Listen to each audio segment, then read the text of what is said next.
بسم اللہ الرحمن الرحیم۔ فنا فی اللہ کی موت کا واقعہ بیان کیا جاتا ہے کہ کسی شخص نے ایک غلام خریدا تھا تو اس غلام نے اپنے آقا سے 3 شرطیں رکھی۔ پہلی شرط یہ رکھی کہ جب نماز کا وقت آئے تو آپ مجھے نہ روکیں گے۔ دوسری یہ رکھی کہ آپ مجھ سے صرف دن میں خدمت لیں گے مگر رات کو مجھ پر یہ پابندی نہ ہوگی۔ پھر تیسری شرط یہ رکھی کہ میرے رہنے کے لیے کوئی ایسا کمرہ عنایت فرمائیں گے جو میرا پسندیدہ ہو اور دوسرے شخص کو اس میں آنے کی اجازت نہ ہوگی۔ چنانچہ آقا نے غلام کی تینوں شرطیں منظور کر لیں اور غلام کو حکم دیا کہ جاؤ جا کر محل میں اپنی پسند کا کمرہ دیکھ لو، جس میں ہر کمرہ ایک سے ایک بہتر ساز و سامان کے ساتھ آراستہ تھا۔ بس غلام نے تمام کمروں کو دیکھ بھال کر اپنے لیے ایک ویران کمرے کا انتخاب کیا۔ اس پر آقا نے دریافت کیا کہ آخر تم نے یہ ویران کمرہ کیوں پسند کیا؟ کمرے تو اور بھی بہت سارے ہیں۔ اپنے آقا کی یہ بات سن کر غلام نے جواب دیا کہ میرے آقا، شاید آپ کو معلوم نہیں کہ ویران جگہ اللہ تعالیٰ کے ذکر سے آباد ہو جاتی ہے۔ اس کے بعد اس غلام نے اسی ویران کمرے میں رات کو رہنا شروع کر دیا اور یہ بات پہلے ہی طے کی تھی کہ رات کو غلام آزاد رہے گا۔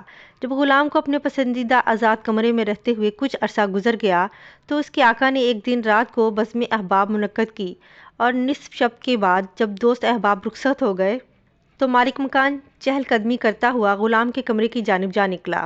کیا دیکھتا ہے کہ ایک نورانی قندیل نے اوپر سے آ کر کمرے کی خالی چھت کو گھیر رکھا ہے اور غلام سجدے میں پڑا ہوا اپنے رب سے دعا اور مناجات میں مصروف ہے کہ اے میرے پروردگار، دن کو تو نے میرے آقا کی خدمت میرے ذمہ واجب کر دی کہ اگر یہ خدمت میرے ذمہ نہ ہوتی تو میں رات دن تیری عبادت میں مشغول رہتا، لہٰذا تو میرا عذر قبول فرما لے۔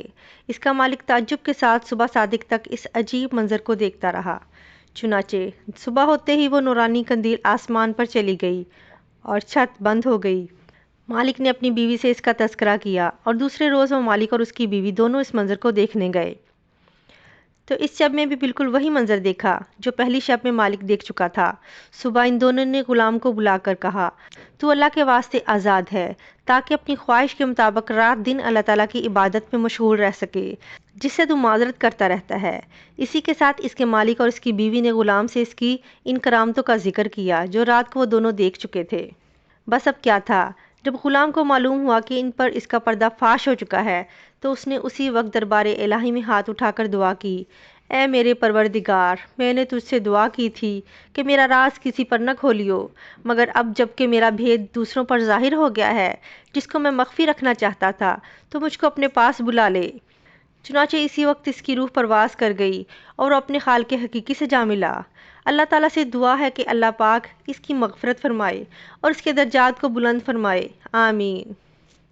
اس واقعے سے ہمیں یہ سبق ملتا ہے کہ حضور اکرم صلی اللہ علیہ وآلہ وسلم نے سچ فرمایا ہے کہ جو اللہ کا ہو جاتا ہے اللہ اس کا ہو جاتا ہے۔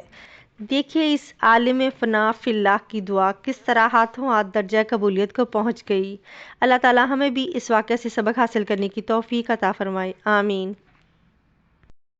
اللہ تعالیٰ آپ کا اور میرا ہم سب کا حامی و ناصر ہو، آمین۔